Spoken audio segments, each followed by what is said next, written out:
Kw'isoko. Kw'isoko ni ikiganiro mushikirizwa mukagitegurirwa n'urunani rw'amaradiyo Radio Inzamba agateka kawe, Radio RPA ijwi ry'abanyagihugu na Radio Television Renaissance.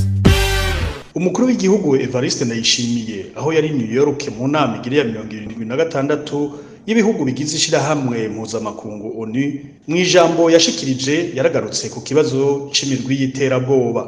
Yamenyesheje ku mugaragaro ko umuhari Red Tabara urwanya leta y'Igitega ko ari umuhari w'iterabwoba.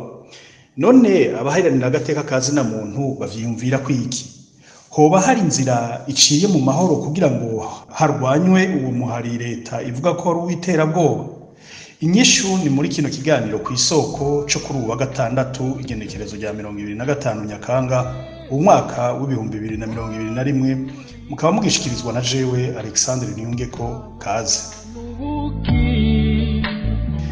Evariste Ndayishimiye yadomye urutoke ku mihari nka ADF na Red Tabara nk'iterabwoba ifise ibirindiro mu buseruko bw'igihugu ca Republika Iharanira Demokarasi ya Kongo.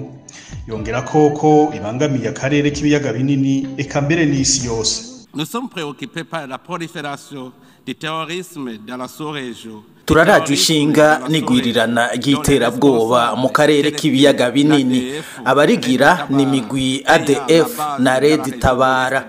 Iyo migwi ikaba icumbitse mu buseruko bwa Republika Iharanira Demokarasi ya Kongo, irica abanyagihugu ataco bazira. Iyo migwi ikaba ibangamiye akarere kacu co kimwe n'isi yose. Mu kugwanya iterabwoba, ishirahamwe ONU ryategerezwa guhana bikomeye iyo migwi hamwe nabo bose bayishigikiye.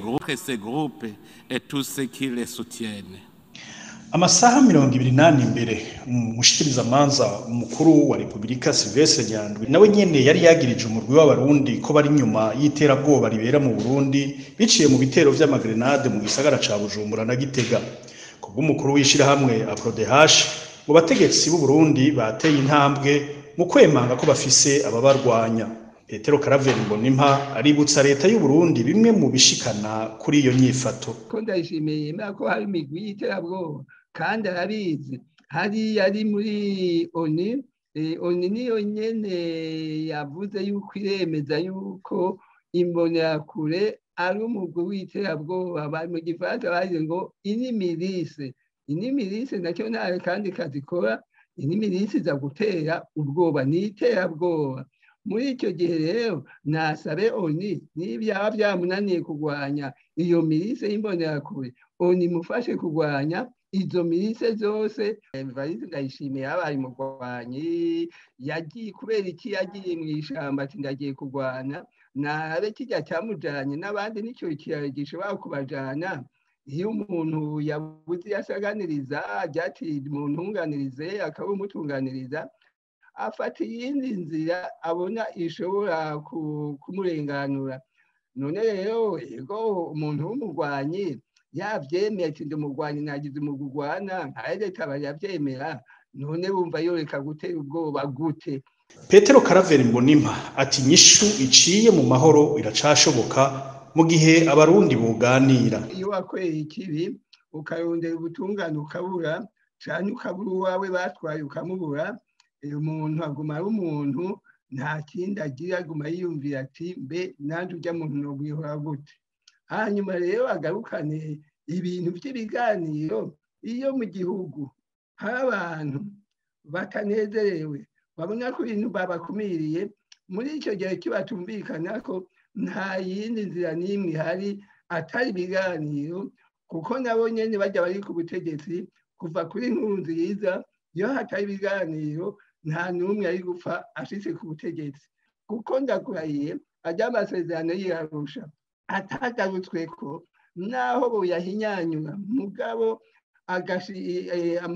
byumvikano bigashingira imizi kuri ajya amasezerano y'Arusha, Uburundi buzoguma muri sokwe ntibuze, kuko nta n'umwe azemera kundi amukumira.